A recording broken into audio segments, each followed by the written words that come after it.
Hace 10 años, creí en el coche de mi hijo encontrado junto al río y en el informe de ADN que decía que estaba muerto. Durante 10 años, lloré ante una tumba vacía. Pero anoche, esa llamada de un número oculto puso mi vida patas arriba. El susurro al otro lado de la línea pertenecía a mi hijo Javier, a quien creía muerto.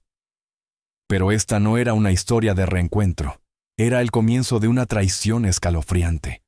Porque cuando mi hijo me dio el nombre de la persona que lo ha mantenido cautivo durante 10 años, me quedé sin aliento. En Guadalajara, México, estaba viviendo el otoño de mi vida. Nuestra casa, una vez ruidosa y alegre, era ahora un santuario gobernado por el silencio y los recuerdos.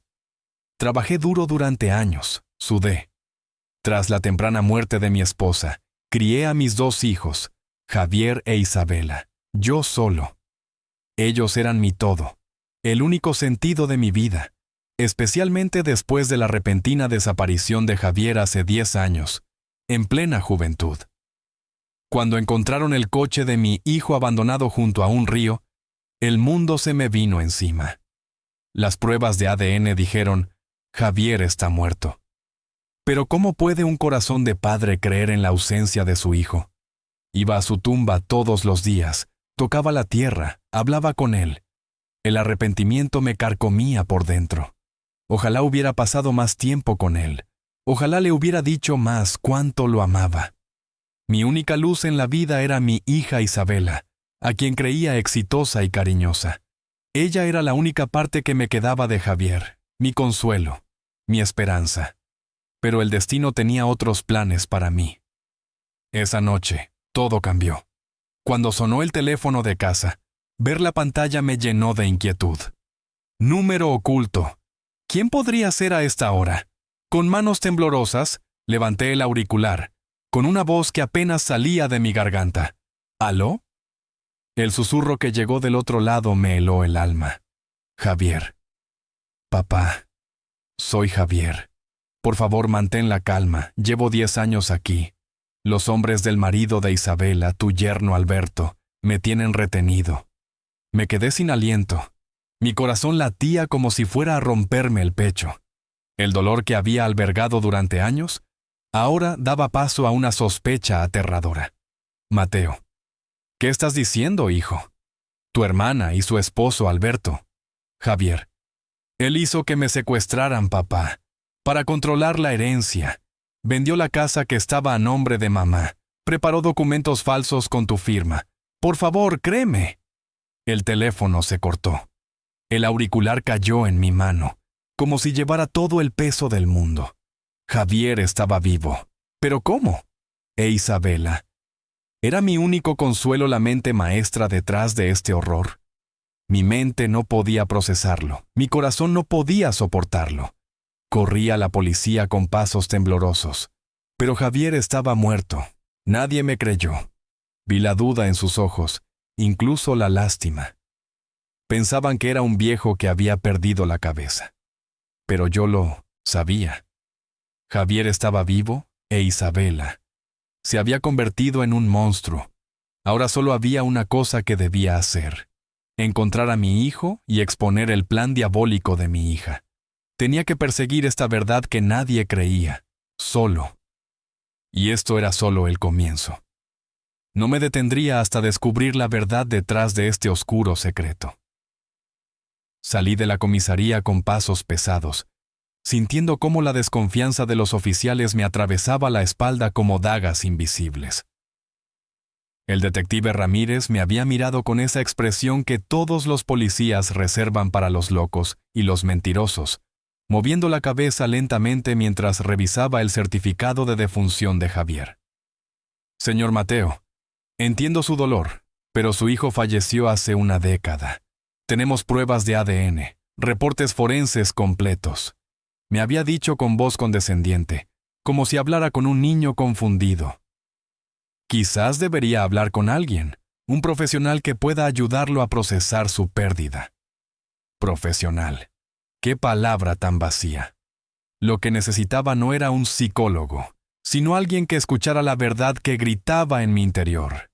Caminé por las calles de Guadalajara, sintiendo que el mundo entero se había vuelto extraño y hostil.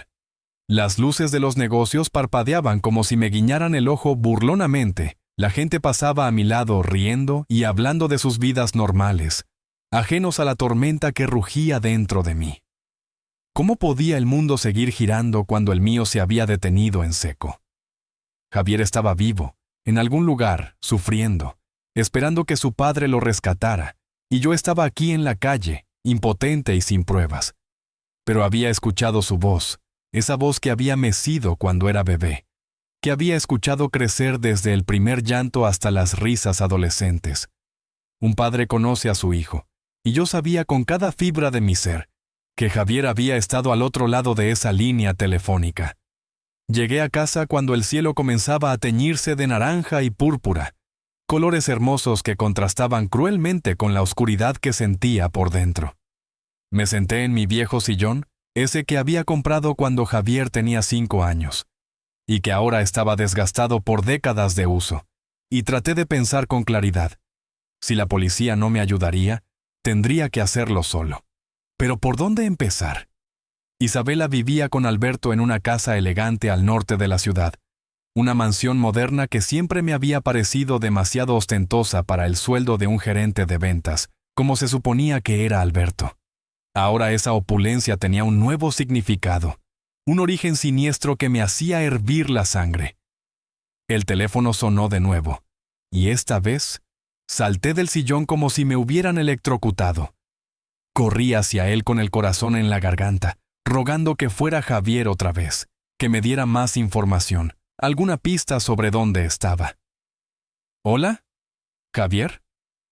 Mi voz salió desesperada, casi suplicante, pero la voz que respondió no era la de mi hijo.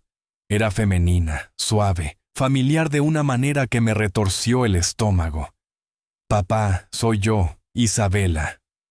Su voz sonaba preocupada, cariñosa, exactamente como había sonado durante los últimos 10 años cuando me consolaba por la pérdida de Javier. Escuché que fuiste a la policía hoy. El detective Ramírez me llamó, está preocupado por ti. Dice que estás hablando de que Javier está vivo, que alguien te llamó. Hubo una pausa, y pude escuchar el cálculo detrás de su preocupación fingida. Papá, ¿estás bien? ¿Has estado tomando tus medicamentos para la presión? Cada palabra era como veneno envuelto en miel. ¿Cómo podía sonar tan convincente? ¿Cómo había aprendido mi pequeña niña a mentir con tanta facilidad? Apreté el auricular hasta que mis nudillos se pusieron blancos, luchando contra el impulso de gritarle, de acusarla, de exigir respuestas. Pero algo en mi interior, ese instinto de supervivencia que se desarrolla con la edad, me advirtió que no debía revelar mis cartas todavía.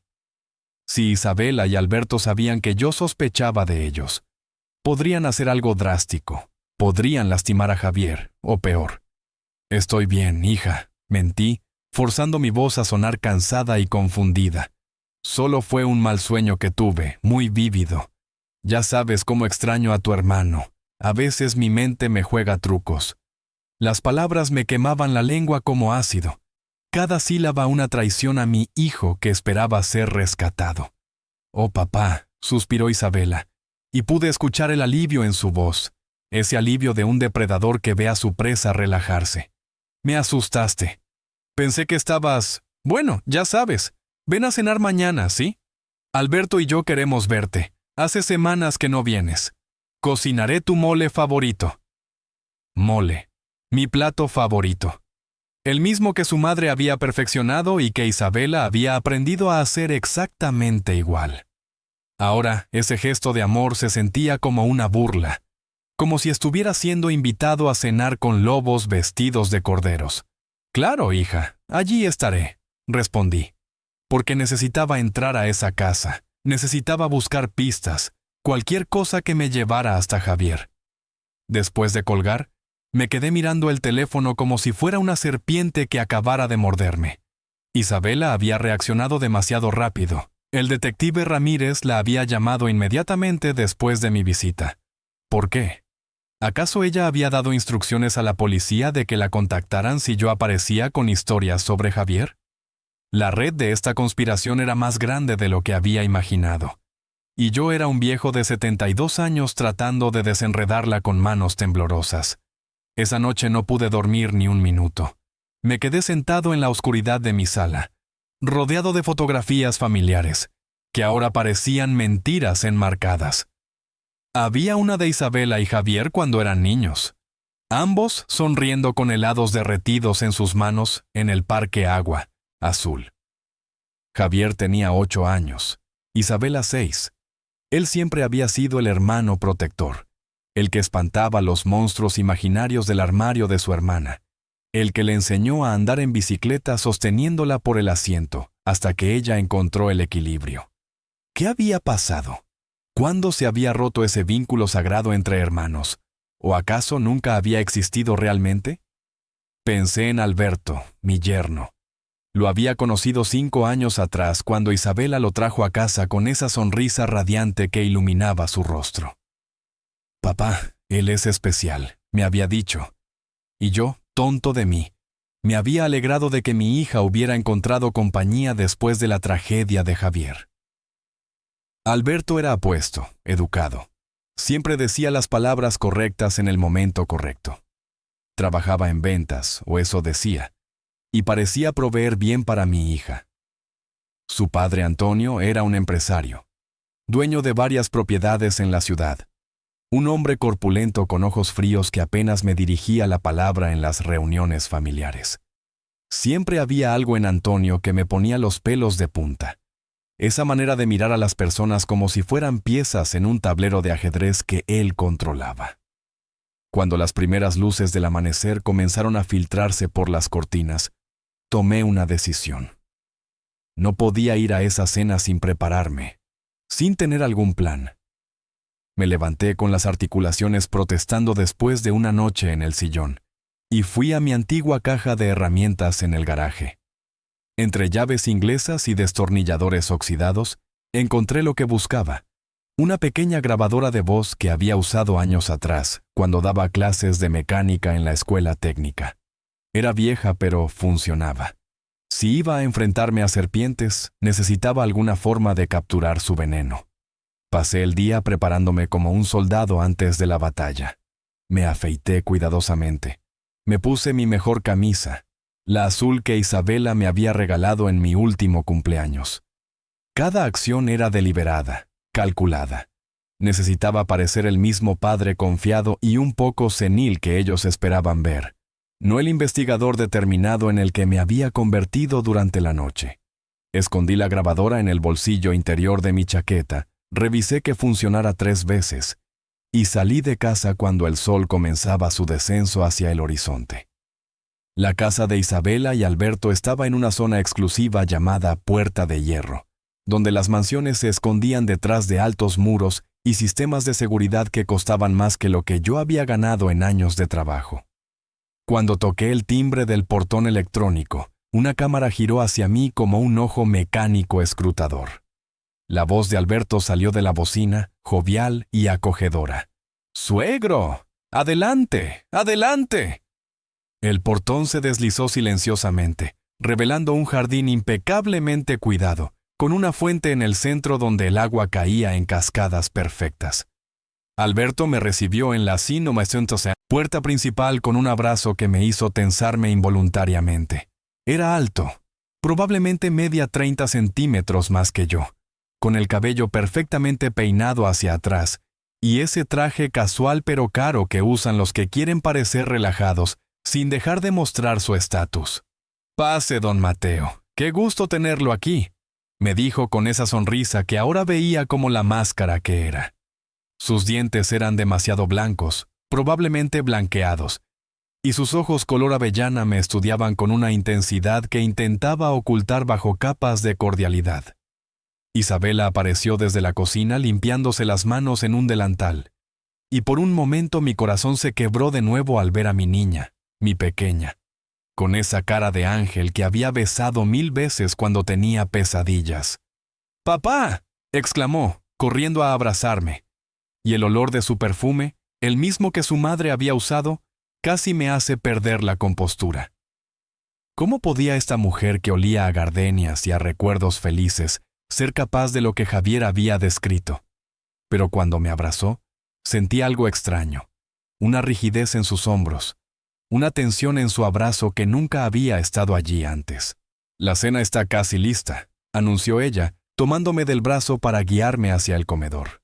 «Hice tu mole tal como te gusta, con mucho chocolate y poquito picante. Ya sé que tu estómago ya no aguanta como antes». Se rió con esa risa musical que había heredado de su madre, y yo me forcé a reír también, aunque sentía que cada carcajada era una puñalada en mi propia alma.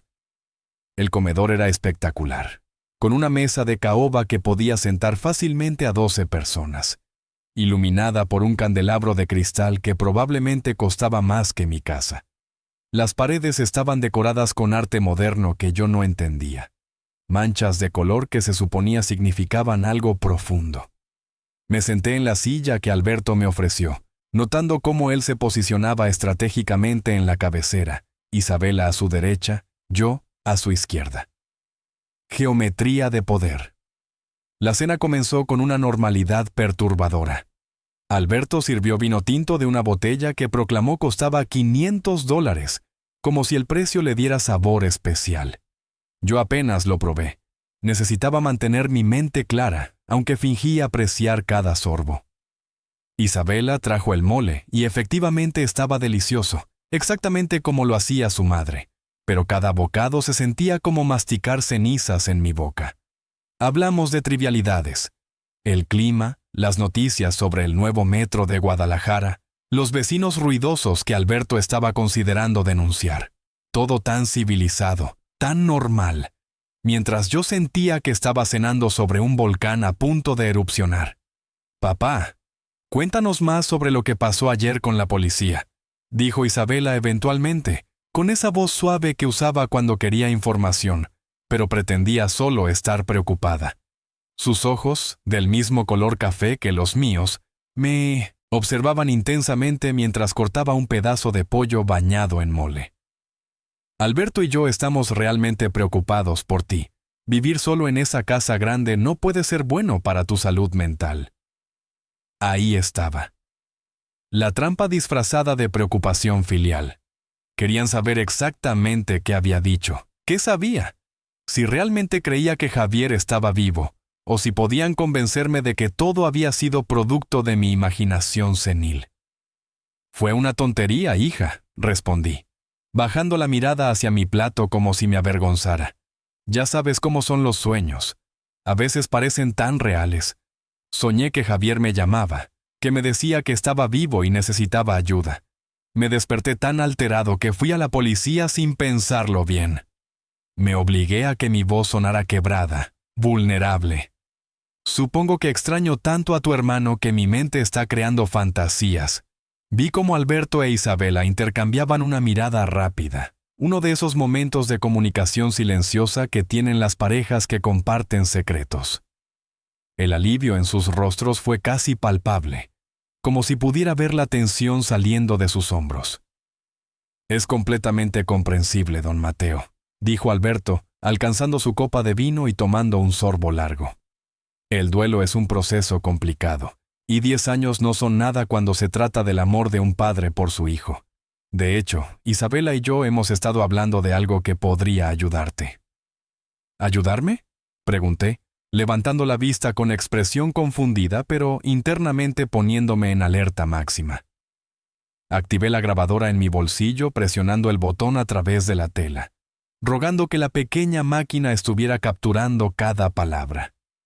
«Tu casa es demasiado grande para un hombre solo, papá», intervino Isabela, alcanzando mi mano a través de la mesa con un gesto que debió parecer cariñoso, pero que me hizo querer retirarla como si me quemara. «Tiene tantos recuerdos dolorosos, tantos fantasmas del pasado. Alberto y yo pensamos que sería mejor para ti venderla y mudarte a un lugar más pequeño, más manejable. Hay residencias muy bonitas para personas de la tercera edad, lugares donde tendrías compañía, actividades, atención médica si la necesitas. Residencias para ancianos. Querían meterme en un asilo, sacarme del camino, aislarme. La casa que mencionaba no era solo una casa, era la propiedad que mi esposa María había heredado de sus padres, el único activo real que teníamos. Ahora entendía parte del plan. Si Javier estaba muerto y yo estaba declarado incapaz mentalmente, Isabela sería mi única heredera, y con mi firma falsificada o con un poder legal obtenido bajo pretextos de mi deterioro mental, ellos podrían vender todo, quedarse con todo. No sé, dije lentamente, como si realmente estuviera considerándolo. Esa casa tiene tantos recuerdos de tu madre, de cuando ustedes eran niños. No estoy seguro de poder dejarla. Precisamente por eso deberías venderla, papá, insistió Isabela, apretando mi mano con más fuerza. Esos recuerdos te están haciendo daño. Necesitas un nuevo comienzo, un lugar donde puedas hacer paz con el pasado. Sus palabras sonaban ensayadas, como si las hubiera practicado frente al espejo, y yo me pregunté cuántas veces había tenido esta misma conversación con Alberto, planeando exactamente qué decir, cómo manipularme. Lo pensaré, mentí, retirando mi mano suavemente para tomar mi copa de agua. Pero no quiero tomar decisiones apresuradas. Ya saben lo que dicen sobre los viejos tercos como yo. Alberto rió, pero fue una risa forzada, como el ladrido de un perro que muestra los dientes. Por supuesto, suegro. Tómese todo el tiempo que necesite. Solo queremos lo mejor para usted. Se levantó entonces, caminando hacia una vitrina de cristal donde guardaba botellas de licor que probablemente eran más viejas que yo. ¿Qué tal un coñac para celebrar que estamos todos juntos como familia? Mientras él servía 3 copas pequeñas del líquido ámbar, aproveché para observar el comedor con más cuidado. Había documentos apilados en un escritorio en la esquina, una computadora portátil semiabierta, un archivero con cerradura. Esta casa guardaba secretos, y yo necesitaba encontrar la manera de descubrirlos. ¿Pero cómo? No podía simplemente empezar a abrir cajones y buscar evidencia con ellos mirando. El destino, sin embargo, tiene formas misteriosas de crear oportunidades. Justo cuando Alberto regresaba con las copas de coñac, su teléfono celular comenzó a vibrar insistentemente sobre la mesa. Lo miró con el ceño fruncido, y vi cómo su mandíbula se tensaba al leer el nombre en la pantalla. «Discúlpenme, es un asunto de trabajo urgente. Tengo que tomar esto», dijo, caminando rápidamente hacia el pasillo que llevaba a su estudio privado. Su voz ya estaba cambiando mientras se alejaba, volviéndose más dura, más autoritaria. «¿Qué pasó? Te dije que no me llamaras a esta hora».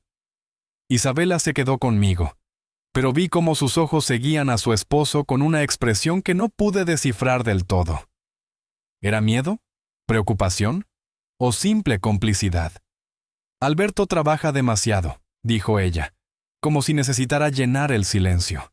«Siempre hay alguna crisis que resolver, algún cliente difícil».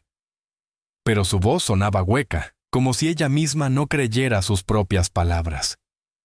«Isabela», dije suavemente, decidiendo tomar un riesgo calculado. «¿Eres feliz, hija?» La pregunta la tomó por sorpresa. Vi cómo sus ojos se abrieron un poco más, cómo sus dedos se tensaron alrededor de su copa de vino. «Por supuesto, papá», respondió, pero su voz vaciló ligeramente. «Alberto es maravilloso. Tenemos esta hermosa casa, una buena vida. ¿Por qué lo preguntas?» «Porque te conozco desde que eras una pequeña que no sabía ni amarrarse las agujetas», dije, mirándola directamente a los ojos. «Y veo algo en tu mirada que no estaba ahí antes. Una sombra. Como si cargaras un peso que no me quieres contar». Estaba jugando una carta peligrosa, pero necesitaba saber si había alguna parte de mi hija real bajo todas esas capas de engaño. Si había algo de la niña que solía treparse a mi regazo y pedirme que le contara cuentos antes de dormir. Por un momento, solo un breve momento, vi que su máscara se resquebrajaba. Sus ojos se llenaron de lágrimas que parpadeó rápidamente para contener, y su labio inferior tembló antes de que lo mordiera para controlarlo. «Papá, yo...» comenzó. Pero entonces escuchamos los pasos de Alberto regresando por el pasillo. y fue como si alguien hubiera apagado un interruptor. Su rostro se endureció de nuevo. Las lágrimas desaparecieron. Y cuando habló, su voz era fría y controlada. Estoy perfectamente feliz. Solo estás viendo cosas que no existen, como con ese sueño de Javier. Alberto entró con una expresión tensa que intentaba ocultar bajo una sonrisa forzada. Problemas menores en el trabajo. Nada de qué preocuparse, anunció. Pero sus ojos se movían entre Isabela y yo con suspicacia evidente. ¿De qué estábamos hablando? De lo feliz que soy, respondió Isabela rápidamente, demasiado rápidamente, levantándose para comenzar a recoger los platos. Papá solo estaba siendo un padre preocupón como siempre. El resto de la velada transcurrió en una tensión apenas disimulada. Tomamos el coñac, hablamos de más trivialidades, pero el ambiente había cambiado. Alberto no me quitaba los ojos de encima, estudiándome como un halcón estudia a un ratón, y yo podía sentir sus sospechas creciendo. Había visto algo en ese breve intercambio con Isabela que lo había puesto en alerta. Necesitaba irme antes de que la situación empeorara, antes de que mi actuación comenzara a fallar bajo el peso de mi rabia y desesperación. Bueno, ha sido una noche encantadora, dije finalmente, levantándome con la ayuda exagerada de mis manos en la mesa, haciéndome parecer más frágil de lo que realmente era. Pero este viejo necesita su cama. Ya saben que después de las 9 mi cuerpo empieza a protestar. «Te llevo a casa, papá», ofreció Isabela inmediatamente, pero Alberto puso una mano en su hombro, deteniéndola con un apretón que vi la hizo tensarse. «Déjalo, cariño, tu padre es perfectamente capaz de manejar», dijo Alberto, pero su tono sugería que no quería que ella estuviera a solas conmigo, que no confiaba en lo que podríamos decirnos sin su supervisión. «¿Verdad, don Mateo? Su camioneta está bien, ¿no?» «Como nueva», mentí, aunque mi vieja pick-up tenía más años que algunos de mis nietos imaginarios. Los mecánicos nunca olvidamos cómo mantener un motor funcionando. Me acompañaron hasta la puerta, y en el umbral, Isabela me abrazó de nuevo, pero esta vez susurró algo tan bajo que apenas lo escuché. «Lo siento, papá». Fue tan rápido, tan suave, que casi pensé que lo había imaginado. Pero cuando me separé y miré sus ojos, vi algo ahí, un destello de la niña que había sido, de la hija que había criado, atrapada detrás de muros que no entendía completamente todavía. Manejé a casa con el corazón latiéndome en los oídos, las manos temblando en el volante. Cada semáforo parecía durar una eternidad. Cada esquina podría esconder a alguien siguiéndome. Revisaba constantemente el espejo retrovisor, buscando faros que se mantuvieran demasiado cerca, demasiado consistentes. La paranoia se había convertido en mi nueva compañera, pero no era irracional, era supervivencia pura. Cuando finalmente llegué a mi casa y cerré la puerta con llave detrás de mí, me apoyé contra ella y dejé salir un suspiro tembloroso que había estado conteniendo durante horas. Saqué la grabadora de mi bolsillo con dedos torpes por la adrenalina y la puse sobre la mesa de la cocina, mirándola como si fuera el santo grial. Presioné play con el corazón en la garganta. Las voces salieron distorsionadas pero audibles. La calidad no era perfecta. Había momentos donde el sonido de cubiertos contra platos ahogaba las palabras, pero estaba ahí. Isabela diciendo que mi casa era demasiado grande. Alberto sugiriendo las residencias para ancianos. Ambos hablando de vender la propiedad. Pero no era suficiente. Nada de esto era evidencia real de que habían secuestrado a Javier, de que habían falsificado documentos, de que eran los monstruos que mi hijo había descrito. Solo probaba que querían mi casa, y eso podría interpretarse simplemente como avaricia, no como conspiración criminal. Me serví un vaso de agua porque mis manos temblaban demasiado para confiar en mí mismo con café caliente. Y me senté en mi mesa de cocina rodeado del silencio de la noche. El reloj de pared marcaba las 11:37. Cada tic-tac sonando como un martillo contra mi cráneo. ¿Qué podía hacer ahora?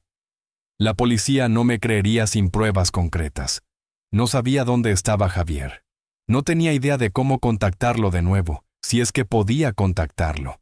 Por todo lo que sabía, esa única llamada había sido su única oportunidad, y tal vez ya lo habían descubierto. Tal vez en este mismo momento, estaba sufriendo consecuencias por haber intentado pedir ayuda. El pensamiento me hizo sentir físicamente enfermo. Corrí al baño y vomité la cena que había fingido disfrutar, el mole que mi hija había preparado con sus propias manos mientras planeaba mi ruina. Me lavé la cara con agua fría, mirándome en el espejo y viendo a un hombre viejo y asustado, que no reconocía completamente. Mis ojos estaban rojos e hinchados. Mi piel parecía gris bajo la luz fluorescente del baño. Las arrugas en mi frente se habían profundizado hasta parecer cañones. ¿Cómo se suponía que un mecánico retirado de 72 años iba a desmantelar una conspiración que involucraba falsificación de documentos, secuestro y quién sabe qué más? Pero entonces recordé el susurro de Isabela. Lo siento, papá. Esas dos palabras tan pequeñas pero tan cargadas de significado. Mi hija estaba atrapada también. Lo había visto en sus ojos cuando bajó la guardia por un segundo. Alberto y su padre Antonio eran las mentes maestras. Ella era... ¿qué? ¿Una cómplice voluntaria? ¿Una prisionera dorada? ¿Alguien forzada por circunstancias que aún no entendía completamente? Necesitaba más información, necesitaba entender la imagen completa antes de poder formular un plan real. Volví a la sala y encendí mi vieja computadora, una reliquia que había comprado hace años cuando un vecino me convenció de que necesitaba entrar al siglo XXI. La máquina tardó una eternidad en iniciar, gimiendo y quejándose como si también estuviera exhausta. Cuando finalmente la pantalla se iluminó, abrí el navegador y comencé a buscar información sobre Antonio, el padre de Alberto. Si había una serpiente mayor en este nido de víboras, tenía que ser él. Lo que encontré me heló la sangre. Antonio Guzmán no era simplemente un empresario respetable como siempre había creído. Había artículos de años atrás, enterrados en páginas de periódicos digitales viejos, sobre investigaciones por fraude inmobiliario que nunca llegaron a ninguna parte. Testimonios de personas que afirmaban haber sido estafadas, que habían perdido sus casas debido a documentos falsificados y préstamos predatorios. Pero todas esas acusaciones se habían desvanecido misteriosamente. Los casos cerrados por falta de evidencia. Los testigos retractándose repentinamente de sus declaraciones. Había una foto de Antonio en uno de los artículos, tomada tal vez hace 15 años, donde aparecía saliendo de una corte con una sonrisa arrogante, mientras un grupo de personas lo abucheaba detrás. Sus ojos en esa fotografía eran los mismos ojos fríos que me habían mirado en reuniones familiares, pero ahora veía lo que realmente eran. Los ojos de un depredador que nunca había sido atrapado. Y Alberto, su hijo. Probablemente había aprendido todo de su padre. Había crecido viendo cómo manipular el sistema, cómo usar la ley en tu favor, cómo hacer que las personas desaparezcan sin dejar rastro. Mi teléfono sonó, y el sonido en el silencio de la noche me hizo saltar tan violentamente que casi tiro la computadora. El identificador de llamadas mostraba número oculto de nuevo. Y por un momento me quedé paralizado, mirando la pantalla vibrante como si fuera una bomba a punto de explotar. ¿Era Javier? O tal vez Alberto llamando para amenazarme, para advertirme que dejara las cosas en paz. Con manos temblorosas, levanté el auricular. «Hola. Papá, gracias a Dios». Era Javier. Su voz sonaba aún más débil que la noche anterior, rasposa como si hubiera estado gritando o llorando. «No tengo mucho tiempo. Solo puedo usar este teléfono cuando el guardia se duerme, y si me descubren». Su voz se quebró, y escuché sollozos que intentaba contener. «Hijo, dime dónde estás», supliqué, agarrando el teléfono con tanta fuerza que mis nudillos se pusieron blancos. «Dame alguna pista, cualquier cosa que pueda ayudarme a encontrarte». «No sé exactamente dónde estoy», respondió Javier, y podía escuchar la frustración y desesperación en su voz. «Me traen con los ojos vendados siempre que me mueven. Pero puedo oírte cosas. Hay una fábrica cerca, creo que de metal, porque escucho máquinas golpeando, martillos industriales, Ese tipo de sonidos. Y trenes, papá. Escucho trenes pasar muy cerca, tal vez 2 o 3 veces al día. El lugar huele a humedad y a óxido, como un sótano viejo. Hay escaleras de metal que crujen cuando alguien baja. Eso significa que estoy bajo tierra, en algún tipo de bodega o almacén subterráneo. Tomé notas frenéticamente en un pedazo de papel. Mi letra casi ilegible por la prisa. Fábrica de metal, trenes, bodega subterránea. Guadalajara era una ciudad grande, pero eso reducía las posibilidades. La zona industrial tenía varias áreas con fábricas y vías de tren. ¿Cuántos guardias hay? ¿Los has visto? Hay 2 que vienen regularmente, dijo Javier, su voz bajando a un susurro apenas audible. Uno es grande, con una cicatriz en la mejilla, le dicen el oso. El otro es más joven, delgado. Tiene un tatuaje de una serpiente en el cuello. Creo que le dicen víbora. Pero papá, ellos no son los verdaderos responsables. Trabajan para Antonio, el padre de Alberto. Él viene a veces, me ha amenazado. Me dice que si intento escapar o hacer ruido, te matarán a ti también, que tienen vigilada tu casa, que saben cada movimiento que haces. Las palabras me golpearon como puños. Me estaban vigilando. En este mismo momento, mientras hablaba con mi hijo, podría haber alguien afuera mirando mi casa, reportando cada luz que encendía, cada paso que daba. Javier, necesito que me cuentes exactamente qué pasó hace 10 años. ¿Cómo terminaste ahí? ¿Por qué Isabela haría esto? Escuché un sonido al fondo, como una puerta chirriando, y Javier maldijo en voz baja. Mierda, creo que el guardia se está despertando. Papá, escucha. Hace 10 años descubrí algo sobre Alberto. Vi documentos en su computadora, correos electrónicos sobre estafas inmobiliarias, falsificaciones. Iba a denunciarlo a la policía. Él se enteró. Probablemente Isabela le dijo porque yo cometí el error de contarle primero. Planearon hacerlo parecer un accidente. Encontraron un cuerpo no identificado de alguien que había muerto en el río. Usaron no sé qué contactos para falsificar el ADN. Para hacer creer a todos que yo estaba muerto. Papá, Isabela. Ella no quería, yo lo sé. Pero Alberto la amenazó. Antonio la amenazó con hacerte daño a ti si ella no cooperaba. La llamada se cortó abruptamente, dejándome con el auricular muerto en la mano y un grito ahogado en la garganta. Me quedé ahí sentado, temblando, procesando la avalancha de información. Javier había descubierto sus crímenes, y por eso lo habían eliminado, o al menos eso habían intentado. Pero en lugar de matarlo, lo habían mantenido vivo, prisionero. ¿Por qué? ¿Qué los había detenido de simplemente terminar el trabajo? La respuesta vino a mí lentamente, como una luz filtrándose a través de niebla espesa. Matarlo habría sido un riesgo demasiado grande en ese momento. Demasiadas preguntas, demasiada atención si se encontraba otro cuerpo.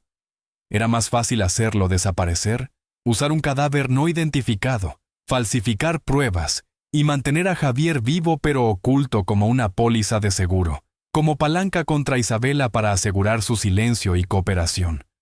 Mi hija no era una villana, era otra víctima, una prisionera en una jaula dorada, forzada a elegir entre la vida de su hermano, la mía, o su propia conciencia. Pero ahora todo estaba llegando a un punto de quiebre. Yo había empezado a hacer preguntas. Javier había logrado hacer una llamada. Antonio y Alberto sentirían que su control se estaba deslizando, y cuando los depredadores sienten que su presa escapa, atacan más ferozmente. El tiempo se estaba acabando, tanto para Javier como para mí. Necesitaba ayuda, pero ¿de quién? La policía no me creería sin pruebas concretas. Mis amigos eran viejos como yo. No tenían recursos para enfrentar a criminales organizados. Pensé en contratar un investigador privado, pero eso requería dinero que no tenía. Y además, ¿cómo sabría que no estaba contratando a alguien conectado con Antonio? Un hombre con su influencia probablemente tenía tentáculos en todas partes. Entonces recordé algo, un nombre del pasado. Ramón Estrada. Habíamos trabajado juntos hace décadas en el taller mecánico, cuando ambos éramos jóvenes. y el mundo parecía un lugar más simple. Ramón se había unido a la policía después de años de arreglar patrullas. Había ascendido hasta ser comandante antes de retirarse hace 5 años. Éramos buenos amigos una vez, aunque el tiempo y la vida nos habían separado. Pero si alguien podría ayudarme a navegar las aguas turbias del crimen y la corrupción en Guadalajara, sería él. Tenía contactos, conocía el sistema, y lo más importante, conocía cómo los criminales pensaban porque había pasado 30 años persiguiéndolos. Miré el reloj. 00:15. Demasiado tarde para llamar. Pero la desesperación no conoce horarios apropiados. Busqué en mi viejo directorio telefónico, encontrando el número de Ramón garabateado con tinta descolorida. Marqué con dedos torpes, esperando que todavía fuera el número correcto, que no hubiera cambiado en estos años de poco contacto. El teléfono sonó 4, 5, 6 veces. Estaba a punto de colgar cuando una voz gruñona y adormilada respondió: ¿Quién diablos llama a esta hora? Ramón, soy Mateo. Mateo Hernández. Lo siento por la hora, pero necesito tu ayuda desesperadamente. Las palabras salieron en un torrente, y debí sonar tan desesperado. Como me sentía porque la voz de Ramón cambió inmediatamente, la molestia reemplazada por alerta. ¿Mateo? Dios mío, hace años que no sé de ti. ¿Qué pasó? ¿Estás bien? No, no estoy bien. Ramón, mi hijo Javier está vivo. Ha estado secuestrado durante 10 años, y mi yerno está detrás de todo. Necesito tu ayuda para encontrarlo antes de que sea demasiado tarde. Incluso mientras decía las palabras en voz alta, sonaban locas, como el delirio de un hombre que había perdido la razón. Hubo un largo silencio del otro lado de la línea, tan largo que pensé que Ramón había colgado, o se había vuelto a dormir pensando que estaba completamente loco. Pero entonces, escuché su respiración, pesada y pensativa, el sonido de un hombre procesando información imposible. «Mateo, tu hijo está muerto». Lo recuerdo claramente. Hace como 10 años, hubo reportes. Encontraron su coche, hicieron pruebas de ADN. Yo todavía estaba en activo en ese entonces. Seguí el caso informalmente porque sabía que eran amigos. Las pruebas fueron falsificadas, Ramón, dije, mi voz quebrándose. Él me llamó 2 veces ya. Me dio detalles, cosas que solo Javier podría saber. Está en algún lugar cerca de la zona industrial, en una bodega subterránea. Hay una fábrica de metal cerca y trenes que pasan regularmente. Por favor, tienes que creerme. Sé cómo suena, sé que parece locura de un viejo, pero es real. Mi hijo está vivo y está pidiendo ayuda. Otro silencio. Pero este fue diferente, más corto, más calculador. ¿Dijiste tu yerno? ¿Alberto Guzmán? La forma en que pronunció el nombre me hizo enderezar en mi silla. Había algo en su tono, reconocimiento, tal vez incluso sospecha preexistente. Sí, Alberto Guzmán y su padre Antonio. Ramón, ¿los conoces? Conozco el apellido Guzmán, y no de buena manera, respondió Ramón. Y ahora podía escuchar que estaba completamente despierto, probablemente levantándose de la cama.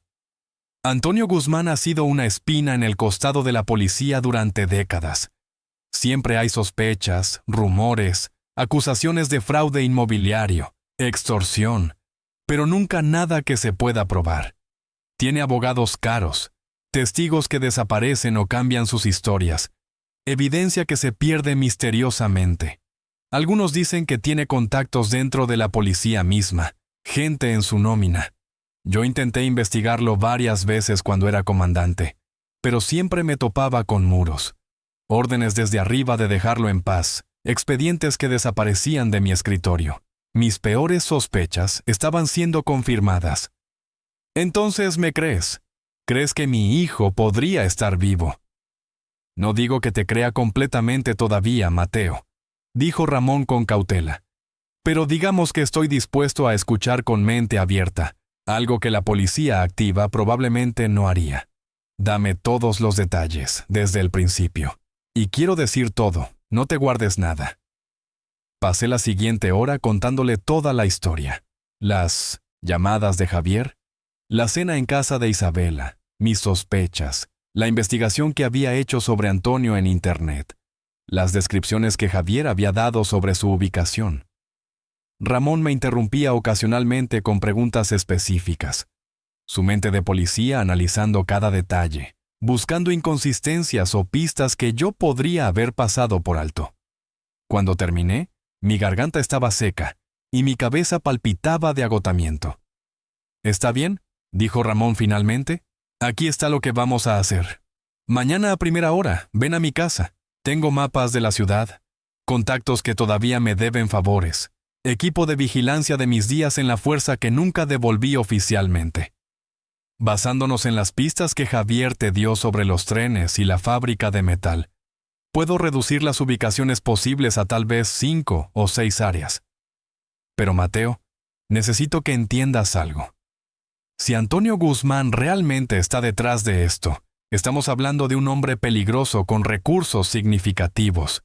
No podemos simplemente irrumpir sin un plan, sin evidencia sólida, porque podríamos terminar muertos, o peor, darle tiempo para mover a Javier o eliminar evidencia». «Entiendo», dije, aunque cada fibra de mi ser quería correr a la calle ahora mismo, gritar el nombre de mi hijo hasta que me respondiera. «Pero Ramón, no tenemos mucho tiempo. Cada día que pasa es otro día que Javier sufre, otro día que podría ser su último». «Lo sé, amigo, y por eso trabajaremos rápido pero inteligentemente. Dame tu dirección, mañana a las 6 de la mañana estaré en tu puerta. Ahora intenta descansar, aunque sé que es casi imposible. Y Mateo, una cosa más. Desde este momento, asume que estás siendo vigilado.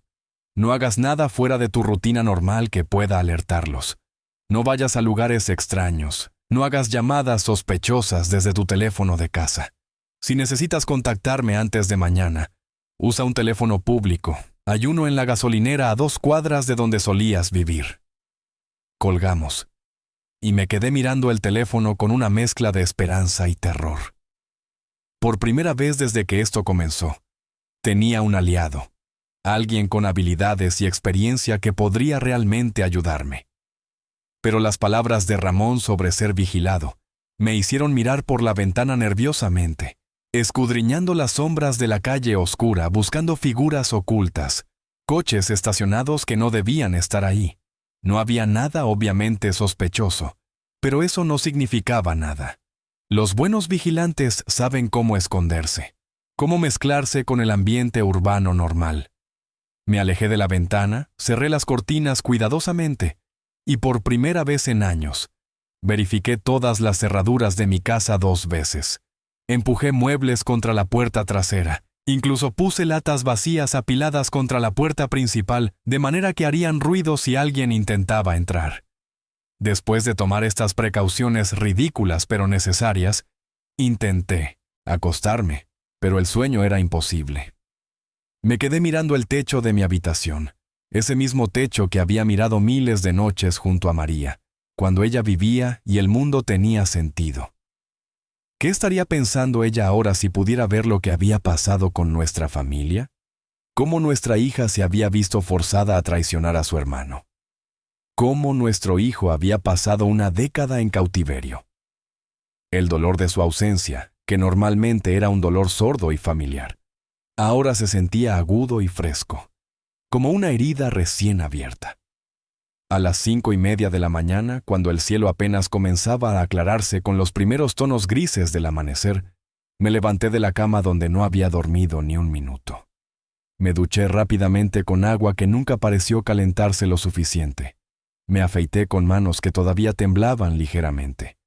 Y me vestí con la misma ropa práctica que solía usar cuando trabajaba en el taller. Jeans gastados, camisa de algodón, botas con suela de goma que habían visto mejores días. Si íbamos a buscar a Javier, necesitaba estar preparado para lo que fuera. Exactamente a las 6 en punto, escuché un golpe firme en mi puerta. Miré por la mirilla y vi a Ramón parado ahí, y casi no lo reconocí al principio. Habían pasado 5 años desde la última vez que nos vimos, y el tiempo no había sido amable con ninguno de los dos. Su cabello, que recordaba negro como el carbón, ahora era completamente gris, casi blanco. Había ganado peso alrededor del estómago, pero sus hombros seguían siendo anchos y sus ojos, esos ojos cafés oscuros que habían visto demasiado durante su carrera, todavía tenían esa agudeza de alguien que nunca deja de analizar su entorno. Mateo, me saludó con un abrazo rápido pero sincero cuando abrí la puerta. Luces terrible, amigo. ¿Dormiste algo? ¿Tú qué crees? Respondí con una risa amarga, dejándolo pasar. Llevaba una mochila negra grande que dejó caer en mi mesa de cocina con un golpe pesado que hizo tintinear las tazas en el escurridor. Traje café, dijo, sacando un termo y 2 tazas de papel. Extra fuerte porque vamos a necesitarlo. También traje esto. De la mochila comenzó a sacar equipos que parecían sacados de una película de espías. Binoculares de alta potencia, un dispositivo que dijo servía para detectar señales de vigilancia electrónica. Mapas detallados de la zona industrial de Guadalajara marcados con notas y códigos que no entendía, un par de walkie-talkies, e incluso algo que parecía un arma pequeña. ¿Ramón? ¿Es eso una pistola?, pregunté, mirando el metal negro con una mezcla de alivio y aprensión. Pistola eléctrica, técnicamente, respondió, mostrándome el dispositivo.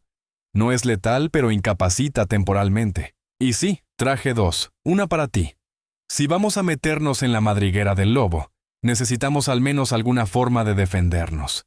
Me pasó la segunda pistola eléctrica junto con instrucciones rápidas sobre cómo usarla. Esperemos no necesitarlas, pero 30 años en la policía me enseñaron que es mejor tener y no necesitar que necesitar y no tener. Nos sentamos en mi mesa de cocina, el café humeante entre nosotros, y Ramón desplegó uno de los mapas. Basándome en lo que me dijiste sobre los trenes y la fábrica de metal, marqué 6 ubicaciones posibles. Señaló círculos rojos en el mapa, todos en la zona industrial al este de Guadalajara. 3 de estas tienen bodegas subterráneas registradas en los planos de la ciudad. Las otras 3 son edificios viejos que probablemente tienen sótanos, aunque no estén oficialmente documentados. Vamos a necesitar reconocer cada una, buscar señales de actividad reciente, vehículos sospechosos, guardias.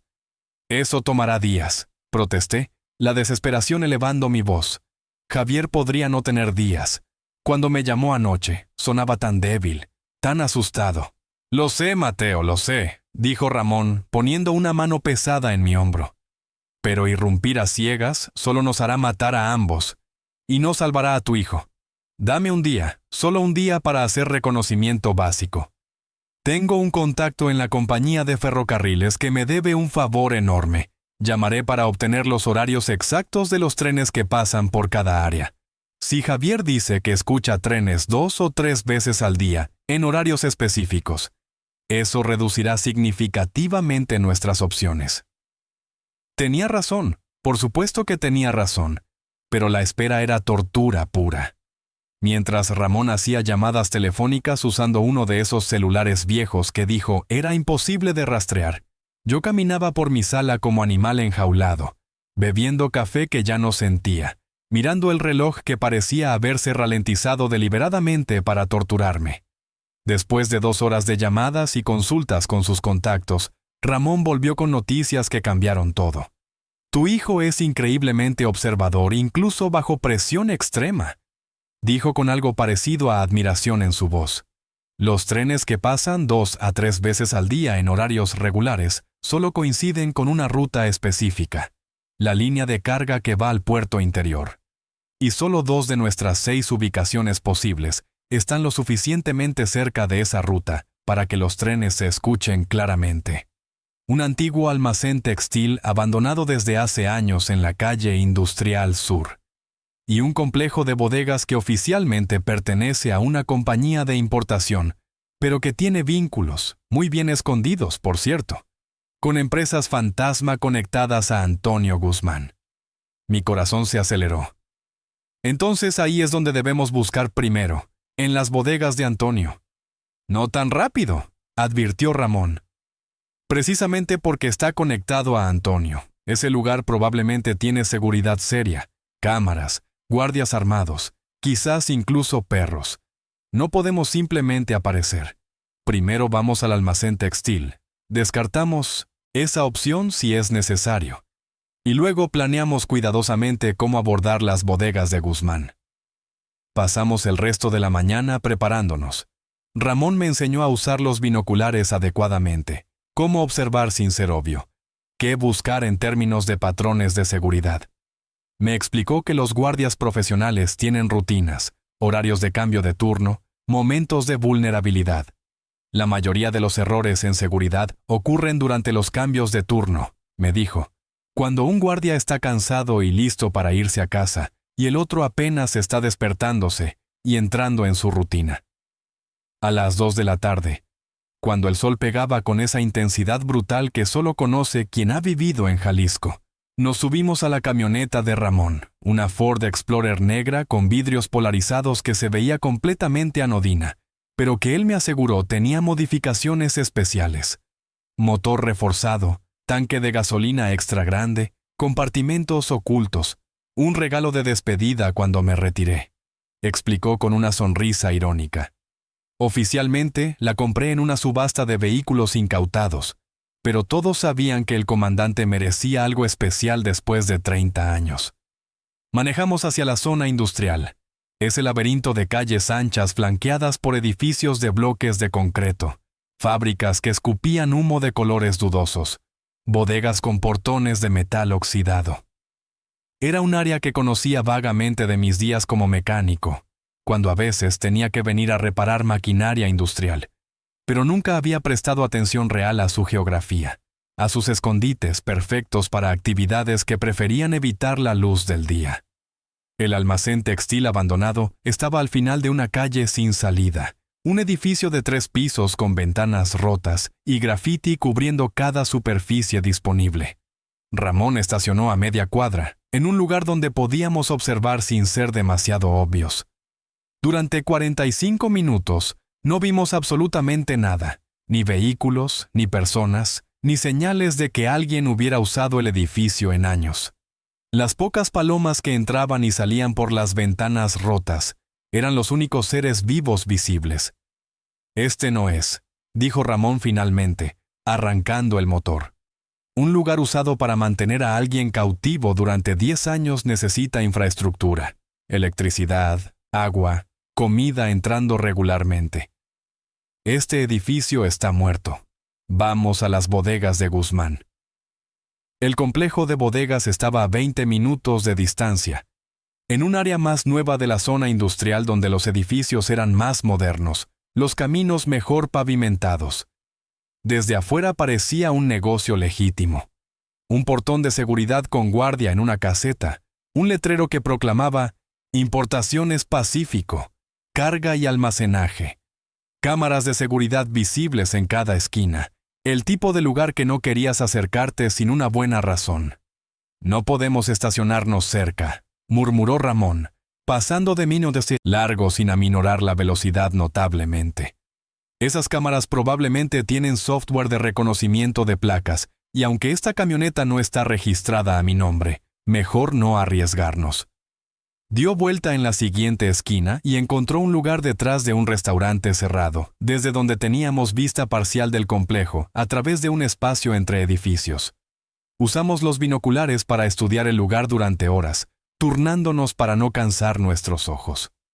Observamos camiones de carga entrar y salir, algunos legítimos con logos de compañías conocidas, otros sin marcas distintivas que inmediatamente levantaron nuestras sospechas. Contamos 4 guardias en rotación visible, todos vestidos con uniformes que parecían demasiado profesionales para ser seguridad privada común. Exmilitares o expolicías, comentó Ramón, reconociendo el porte y la forma en que se movían. Guzmán no está escatimando en seguridad. Cuando el sol comenzó a bajar y las sombras se alargaron, Ramón sugirió que nos fuéramos y volviéramos después del anochecer. Los lugares como este se ven diferentes en la noche, los patrones cambian, y necesitamos ver ambos para entender completamente qué estamos enfrentando. Paramos en un pequeño restaurante de tacos en el camino de regreso, aunque yo apenas podía probar la comida. Cada bocado se sentía como traición. Comer cómodamente mientras mi hijo sufría en algún lugar, posiblemente a solo kilómetros de distancia. Ramón notó mi lucha y no me presionó, simplemente comió su propia cena en silencio solidario. Volvimos al complejo de bodegas cerca de las 9 de la noche. El lugar se veía completamente diferente bajo las luces de seguridad que iluminaban el perímetro con ese resplandor blanco y duro que elimina todas las sombras. Había menos actividad visible ahora. Solo un guardia en la caseta del portón principal y ocasionales recorridos de otro guardia con un perro pastor alemán que parecía entrenado para matar. «Mira allá», susurró Ramón de repente, ajustando sus binoculares. En la parte trasera del complejo, ese edificio más pequeño separado de los almacenes principales. ¿Ves cómo no tiene ventanas en el primer nivel, solo respiraderos cerca del techo? Y mira el cable eléctrico, es mucho más grueso que el de los otros edificios. Lo que sea que esté pasando ahí dentro requiere bastante electricidad. Tenía razón. El edificio que señalaba se destacaba ahora que sabíamos qué buscar. Mientras los almacenes principales eran estructuras obvias de almacenamiento con puertas de carga y ventanas industriales, este edificio secundario era casi como una fortaleza pequeña, diseñado para mantener cosas adentro, tanto como para mantener personas afuera.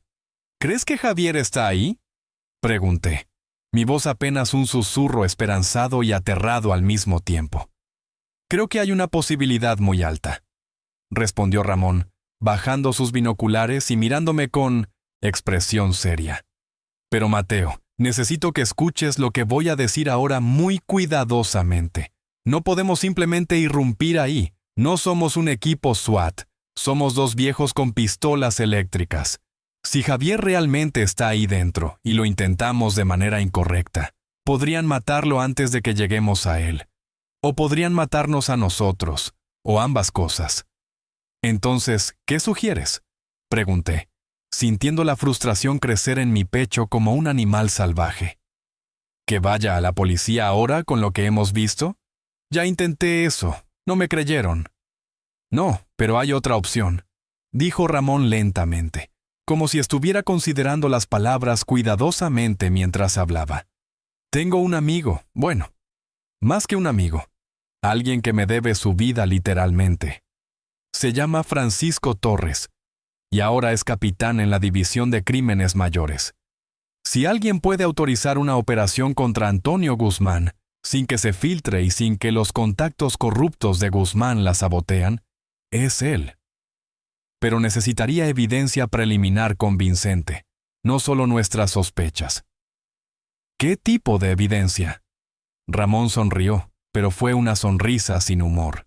La sonrisa de alguien que está a punto de sugerir algo peligroso. Necesitamos ver adentro de ese edificio. Fotos, video. Algo concreto que muestre que están manteniendo a alguien cautivo ahí. Con eso, Francisco puede obtener una orden judicial legítima. Puede montar una operación real con equipos entrenados. Estás sugiriendo que entremos ahí. Mi corazón latía tan fuerte que casi ahogaba mi voz.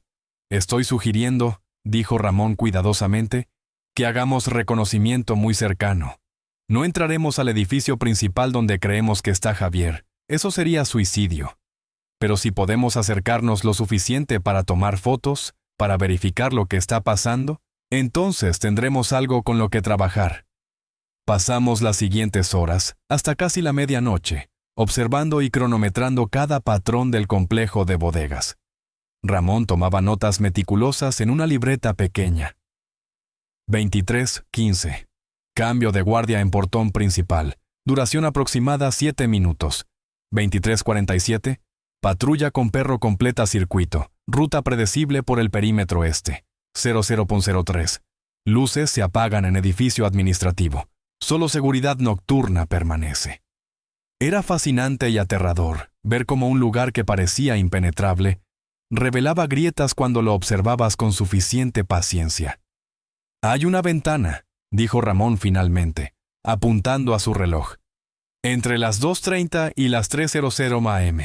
El guardia con perro toma un descanso, probablemente para café o baño, y el de la caseta está en su punto más bajo de alerta. Es cuando cometen errores, cuando la fatiga vence el entrenamiento. Si vamos a hacer esto, ese es nuestro momento. ¿Hoy? ¿Ahora? Mi voz salió más aguda de lo que pretendía. No hay mejor momento que el presente, Mateo. Cada día que esperamos es otro día que podrían mover a Javier, o peor. Además, nuestro elemento sorpresa no durará para siempre. Si Alberto o Antonio sospechan que estás buscando activamente, aumentarán la seguridad o simplemente eliminarán la evidencia. No me gustaba cómo dijo eliminarán la evidencia, como si mi hijo fuera simplemente algo descartable, pero entendía el punto. Ramón tenía razón, el tiempo no estaba de nuestro lado. Está bien, dije, sorprendido de cuán firme sonó mi voz a pesar del terror que sentía. ¿Qué necesitamos hacer? Ramón sacó más equipo de su mochila mágica. 2 chalecos negros de bolsillos múltiples, linternas pequeñas con filtros rojos, que dijo eran menos detectables, guantes, y lo más importante, una cámara pequeña con capacidades de video nocturno. Esto es grado militar, explicó, mostrándome la cámara. Puede grabar en casi oscuridad total. Si logramos acercarnos al edificio donde creemos que está Javier, esto capturará evidencia que ningún juez podrá ignorar. Nos preparamos en silencio, poniéndonos los chalecos, verificando el equipo 2 y 3 veces. Ramón me hizo repetir el plan hasta que lo supe de memoria. Acercarnos desde el lado este donde había menos cámaras, usar el espacio entre 2 almacenes grandes como cobertura, esperar la patrulla del perro, movernos rápidamente hacia el edificio objetivo, tomar fotos y video de cualquier cosa sospechosa, salir por la misma ruta. Si algo salía mal, correr en direcciones opuestas para dividir la persecución, reunirnos después en un punto predeterminado a 3 cuadras de distancia. Si te atrapan, dijo Ramón, mirándome directamente a los ojos, no menciones mi nombre, no menciones esta operación. Di que eres un padre loco buscando a su hijo, que actuaste solo en desesperación, ¿entendido? Entendido. Pero Ramón, si algo me pasa, por favor no dejes que Javier muera ahí. Prométemelo. Te lo prometo, hermano. Pero nada va a pasarte porque vamos a ser inteligentes, cuidadosos y profesionales. Ahora vamos a esperar en silencio hasta las 2:15 y luego nos movemos. Los siguientes 90 minutos fueron los más largos de mi vida. Nos quedamos sentados en la camioneta con el motor apagado, respirando el aire cada vez más frío de la madrugada, escuchando los sonidos ocasionales de la ciudad industrial nocturna.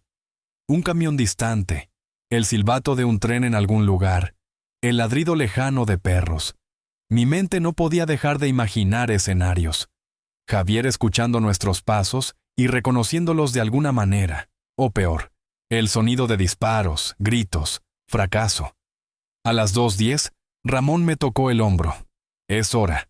Recuerda, movimientos lentos y deliberados, nada apresurado que llame la atención.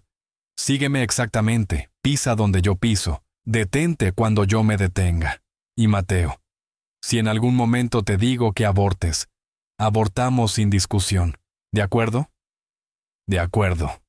Salimos de la camioneta y nos movimos hacia el complejo como fantasmas, manteniéndonos en las sombras, más profundas, evitando las pocas luces de calle que quedaban funcionales en esta área descuidada.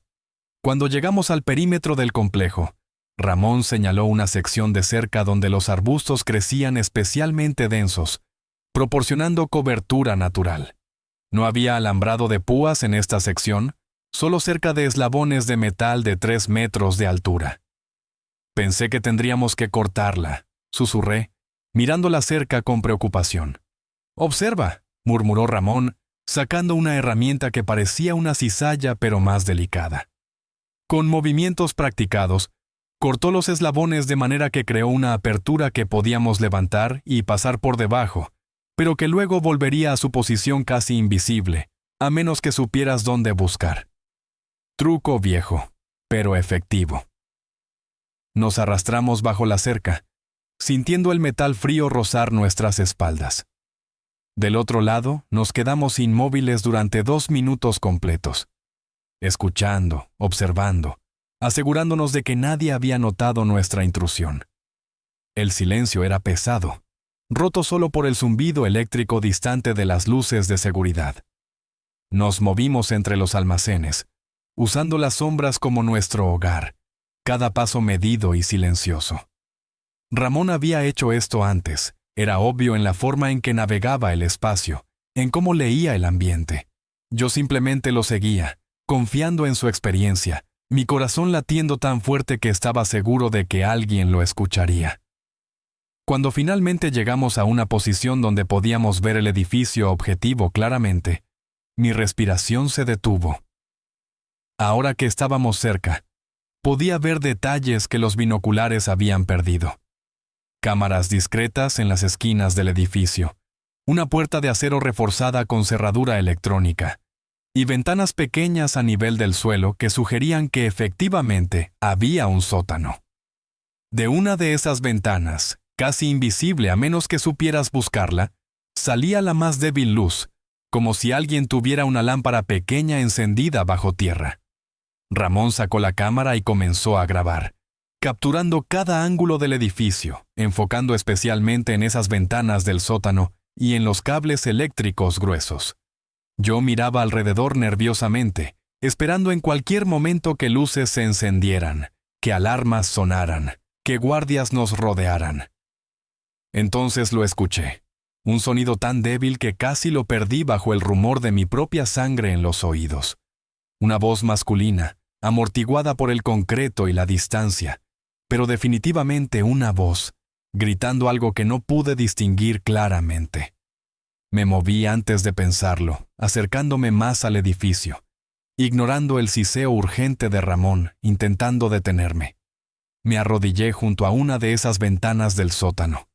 Presioné mi oído contra el vidrio sucio y escuché de nuevo. La voz estaba más clara ahora, desesperada, suplicante, y aunque las palabras eran incomprensibles, el tono me golpeó como un puño en el estómago. Era Javier. Después de 10 años, estaba escuchando la voz de mi hijo no a través de un teléfono, sino a metros de distancia, separado solo por paredes y rejas. Las lágrimas corrieron por mis mejillas sin mi permiso mientras presionaba mi mano contra el vidrio frío de la ventana, como si pudiera de alguna manera atravesarlo y tocar a mi hijo, hacerle saber que su padre había venido por él, que no estaba solo. Ramón apareció a mi lado. Tiró de mi brazo con urgencia, pero yo no podía moverme. Estaba congelado en ese momento de confirmación terrible y hermosa. Mi hijo estaba vivo, estaba aquí, y yo había llegado. «Mateo, tenemos que irnos ahora», susurró Ramón con voz tensa. «Ya tenemos la evidencia que necesitábamos, pero si nos quedamos más tiempo nos van a descubrir». Pero justo cuando comenzaba a levantarme, escuché otro sonido. Pasos pesados sobre metal. Alguien bajando escaleras dentro del edificio. A través de la ventana sucia, vi luz moviéndose, sombras cambiando. Ramón me jaló con más fuerza, pero yo me resistí. Necesitaba ver más, necesitaba confirmar. Una figura apareció en el marco de visión parcial que la ventana permitía. Un hombre grande con una cicatriz visible en la mejilla. El oso, el guardia que Javier había descrito. Estaba hablando con alguien fuera de mi vista, su voz grave y amenazante filtrándose a través del vidrio. «Ya te dije que te calles, o te voy a dar razones reales para gritar». Entonces vi a otra persona moverse en las sombras del sótano, alguien más delgado, encadenado a la pared, y aunque solo vi un perfil borroso, reconocí el ángulo de esa nariz, la forma de esos hombros. Era Javier. Después de 10 años, estaba viendo a mi hijo con mis propios ojos. Algo dentro de mí se rompió en ese momento. Toda la planificación cuidadosa, toda la cautela que Ramón me había inculcado, se evaporó bajo una oleada de furia paterna y desesperación. Busqué a mi alrededor algo, cualquier cosa que pudiera usar para romper esa ventana, para llegar hasta él. Ramón debió ver la locura en mis ojos porque me tacleó, literalmente, tirándome al suelo y cubriéndome la boca con su mano. «No, Mateo, escúchame», siseó en mi oído. Si rompemos esa ventana ahora, si causamos escándalo, los guardias vendrán armados y matarán a Javier antes de que puedas alcanzarlo. Lo único que lograrás es verlo morir. Tenemos la evidencia, tenemos la ubicación confirmada. Ahora vamos a salir de aquí, vamos a llamar a Francisco, y vamos a volver con un equipo real que pueda sacarlo de manera segura. Tienes que confiar en mí. Sus palabras penetraron la niebla de mi mente, apenas lo suficiente para detenerme. Tenía razón. Por supuesto que tenía razón. Pero dejarlo ahí, sabiendo que estaba a metros de distancia, era la cosa más difícil que había hecho en mi vida. «Está bien», susurré finalmente, mi voz quebrándose. «Está bien, vámonos. Pero juro por Dios, Ramón, si algo le pasa, porque esperamos, no le pasará nada. Vamos, rápido y silencioso».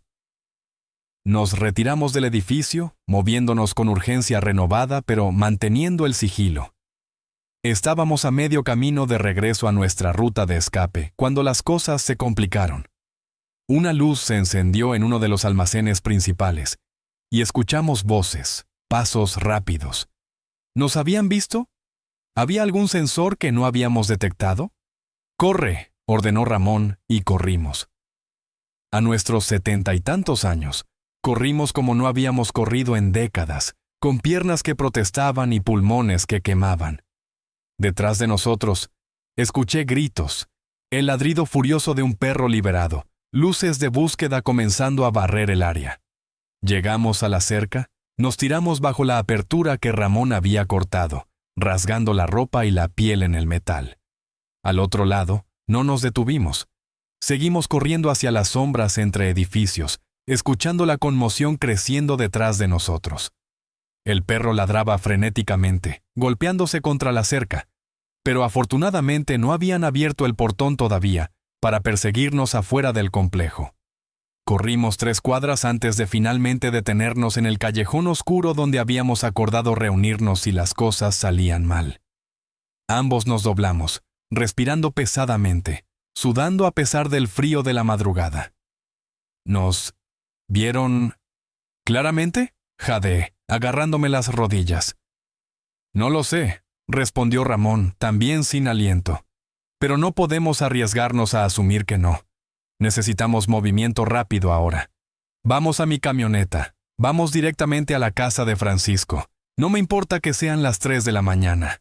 Con el video que grabamos, con tu testimonio, con la confirmación visual que tuvimos, él tendrá suficiente para actuar». Llegamos a la camioneta, arrancamos y manejamos a través de las calles vacías de Guadalajara con una mezcla de miedo y esperanza batallando en mi pecho. Ramón llamó a Francisco desde su teléfono imposible de rastrear, despertándolo con disculpas apresuradas y urgencia en su voz. «Paco, soy yo.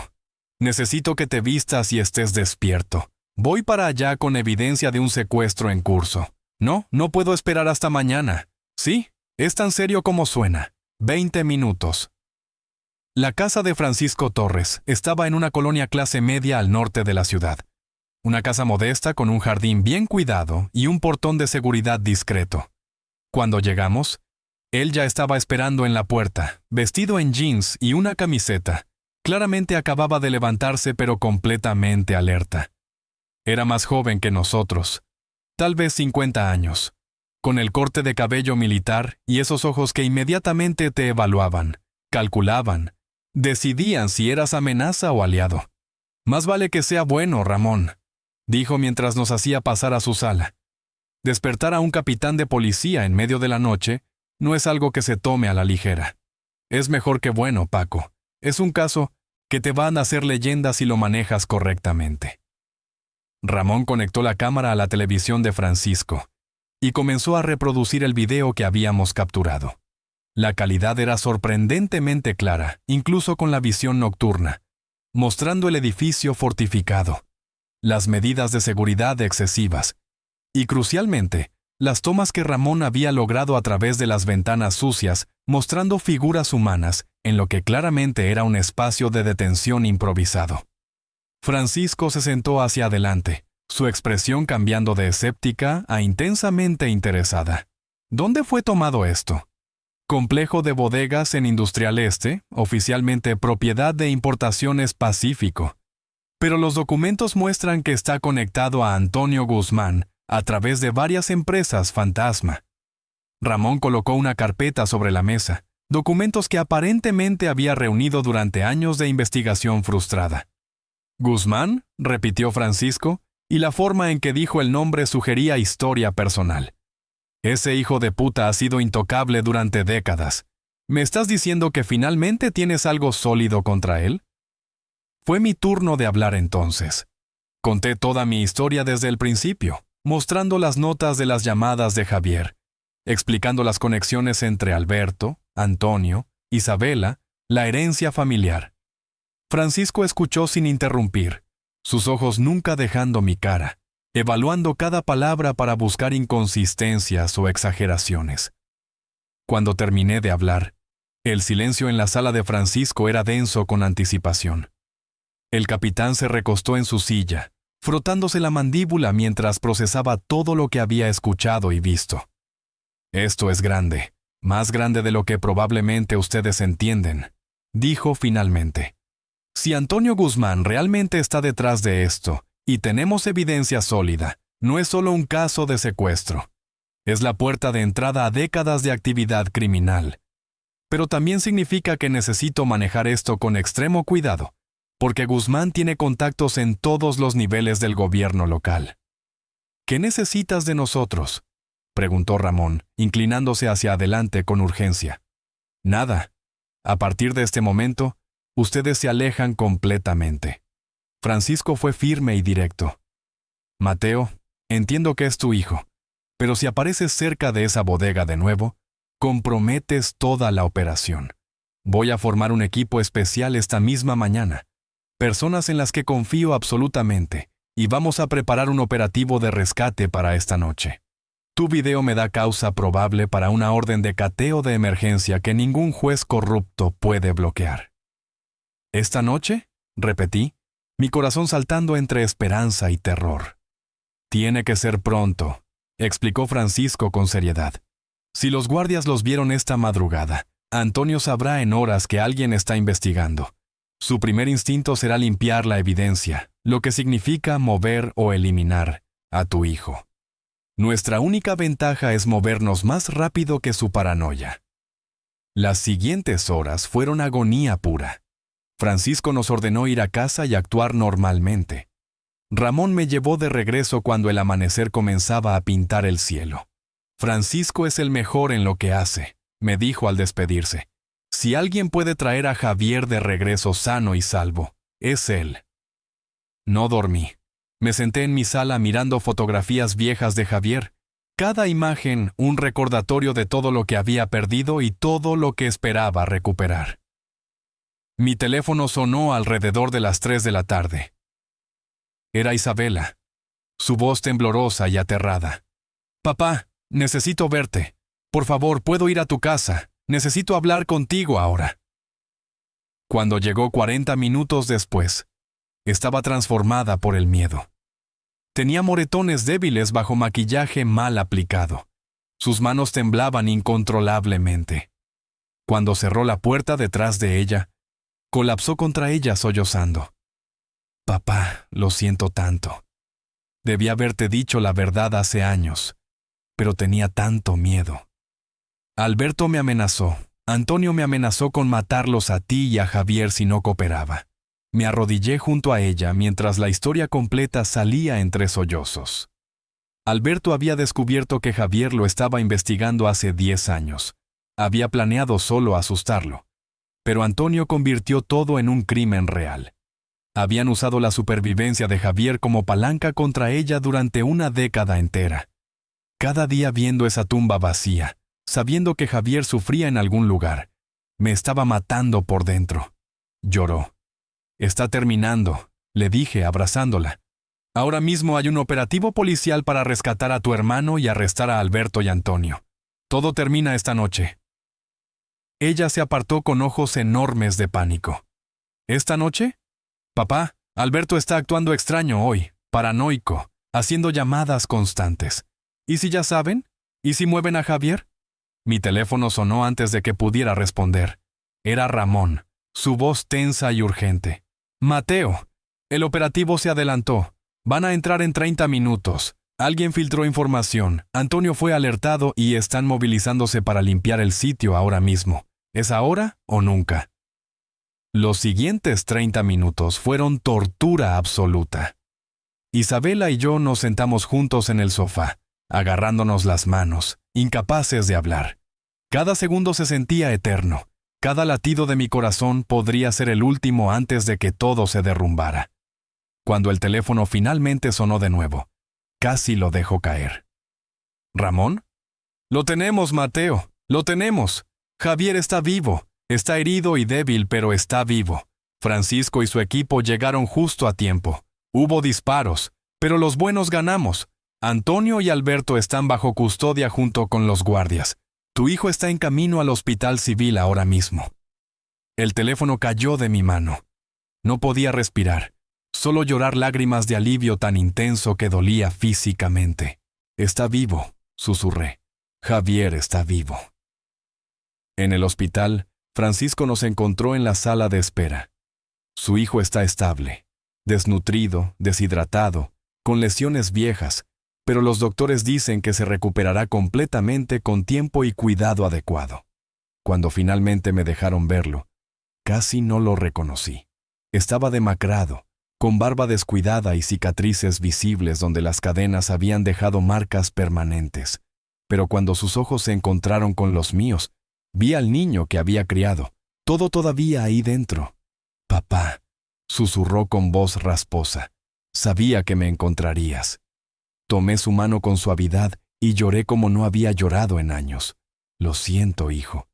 Siento haber tardado tanto.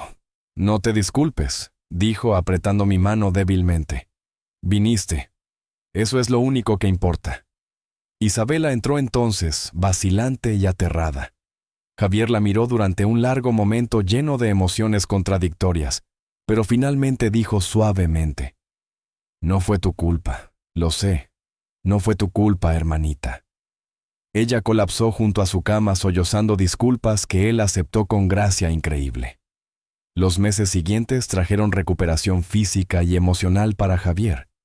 Juicios donde la evidencia era abrumadora. Antonio Guzmán fue sentenciado a 30 años en prisión. Alberto recibió 25. Isabela se divorció inmediatamente y comenzó terapia intensiva. La relación entre los hermanos se reconstruyó lentamente, pero con amor genuino. Javier eventualmente se mudó de regreso a la casa donde creció, ocupando su antigua habitación. Pasábamos las tardes en el patio trasero tomando café, a veces sin hablar, simplemente existiendo en compañía del otro, dos sobrevivientes aprendiendo a vivir de nuevo. Una tarde, mientras el sol se ponía pintando el cielo de tonos rosados y naranjas, Javier me miró con ojos que finalmente habían recuperado su brillo. Gracias por no rendirte, papá, por creer cuando nadie más creyó. Eres mi hijo. Respondí con voz quebrada por la emoción. Un padre nunca se rinde con su hijo. Nunca. Él sonrió, una sonrisa verdadera que iluminó su rostro marcado por el sufrimiento. Y en ese momento supe que habíamos ganado. No solo habíamos sobrevivido, habíamos triunfado. La oscuridad había intentado destruir a nuestra familia, pero el amor de un padre y la fortaleza de un hijo habían sido más poderosos que cualquier maldad. Esa noche, por primera vez en 10 años, dormí en paz profunda. Mi hijo estaba en casa.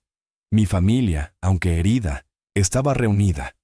Y los monstruos que nos habían atormentado estaban finalmente donde pertenecían, detrás de las rejas, pagando por sus crímenes. La justicia había prevalecido. El amor había ganado.